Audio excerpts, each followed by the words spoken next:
लोकसभा चुनाव के लिए कांग्रेस ने दिल्ली की नॉर्थ ईस्ट सीट से कन्हैया कुमार को मैदान में उतारा है। उनका सीधा मुकाबला बीजेपी सांसद मनोज तिवारी से होगा। पहले कन्हैया के बिहार से चुनाव लड़ने की चर्चा थी, लेकिन बेगूसराय सीट महागठबंधन के तहत सीपीआई को मिलने के बाद उनके चुनाव लड़ने पर सस्पेंस बरकरार। हालांकि पार्टी ने उन्हें दिल्ली से टिकट देकर सबको चौंका दिया है। चलिए आपको बताते हैं कि लोकसभा के चुनावी रण में कन्हैया की ताकत और कमजोरी क्या है, एक युवा नेता के रूप में उनके सामने कौन से अवसर हैं। इसके साथ ही आपको बताएंगे कि सांसद बनने की दौड़ में क्या क्या खतरा है। दरअसल स्टूडेंट पॉलिटिक्स से मेन स्ट्रीम पॉलिटिक्स में आए कन्हैया कुमार की पहचान एक तेज तर्रार युवा नेता के रूप में है, जो लेफ्ट की विचारधारा से प्रभावित हुए। उनकी पहचान एक मुखर वक्ता के रूप में भी है, जो किसी भी मुद्दे पर तर्क और तथ्यों के साथ अपनी बात रखते हैं। वो अपने विरोधियों को करारा जवाब देने और हमलावर तेवर के लिए जाने जाते हैं। टीवी चैनलों पर डिबेट में उन्होंने धारदार तर्कों से अलग पहचान बना ली। बीजेपी प्रवक्ता संबित पात्रा के साथ डिबेट का उनका वीडियो सोशल मीडिया पर आज भी खूब देखा जाता है। कन्हैया कुमार 28 सितंबर 2021 को सीपीआई छोड़कर कांग्रेस में शामिल हो गए। फिलहाल वो कांग्रेस की छात्र इकाई एनएसयूआई के प्रभारी भी हैं। कांग्रेस में शामिल होते समय कन्हैया ने कहा था कि मैं कांग्रेस में शामिल हो रहा हूं क्योंकि मुझे दृढ़ता से लगता है कि अगर देश को बचाना है तो कांग्रेस को जीवित रहना होगा। कन्हैया कुमार को राहुल गांधी का भी करीबी माना जाता है। 2022 भारत जोड़ो यात्रा और 24 भारत जोड़ो न्याय यात्रा में उनकी सक्रिय भूमिका रही।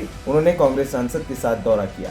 वहीं कन्हैया की पहचान एक मिडिल क्लास युवा के रूप में भी है। वो बेगूसराय के एक किसान परिवार से आते हैं। उनकी मां आंगनबाड़ी कार्यकर्ता है। उनके भाषणों में गरीबों, किसान, मजदूरों और युवाओं और महिलाओं का जिक्र अक्सर सुनने को मिल जाएगा। 2019 में चुनाव आयोग को दी गई जानकारी में उन्होंने कहा था कि वो बेरोजगार और स्वतंत्र लेखक हैं। उन्होंने आयोग को बताया था कि उनके पास खुद की कोई जमीन और घर नहीं है। बीहट में विरासत में मिली 1.5 डेसिमल की गैर कृषि भूमि है। कन्हैया ने तब बताया था कि उनके एक खाते में 50 रुपए है, जबकि दूसरे खाते में 1,63,648। साथ ही उन्होंने बताया था कि म्यूचुअल फंड में 1,70,150 रुपए इन्वेस्ट किए हैं। वहीं जेएनयू से कन्हैया ने पीएचडी की है। साल 2015 में छात्र संघ अध्यक्ष भी वो चुने गए, तब वो पहली बार सुर्खियों में आए थे। उनकी पहचान एक पढ़े लिखे नेता के रूप में भी है। इसके साथ ही उन्हें छात्रों और युवाओं का समर्थन भी प्राप्त है, जिसे उनके पक्ष में देखा जा रहा है। हालांकि जेएनयू में सेंटर फॉर पॉलिटिकल स्टडीज के प्रोफेसर हिमांशु राय की राय अलग है। उनका कहना था कि जेएनयू के अंदर जो छात्रों की असल समस्याएं थी उसको उठाने और उसका समाधान करने की जगह वो इससे अलग हटकर फिलिस्तीन, हमास और इजराइल के मुद्दे उठाते थे।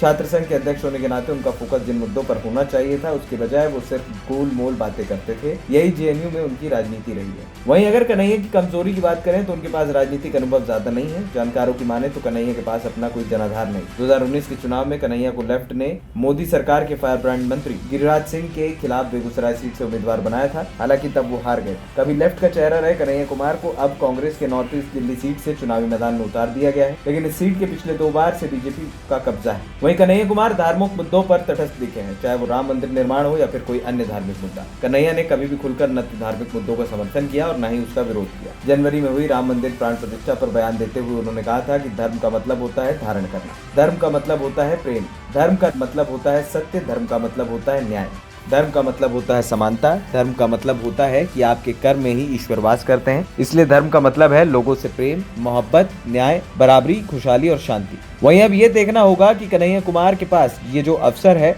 खुद को स्थापित करने का, क्या वो मनोज तिवारी के खिलाफ अपने अवसर को भुना पाएंगे या नहीं। एएनपी टाइम्स की रिपोर्ट।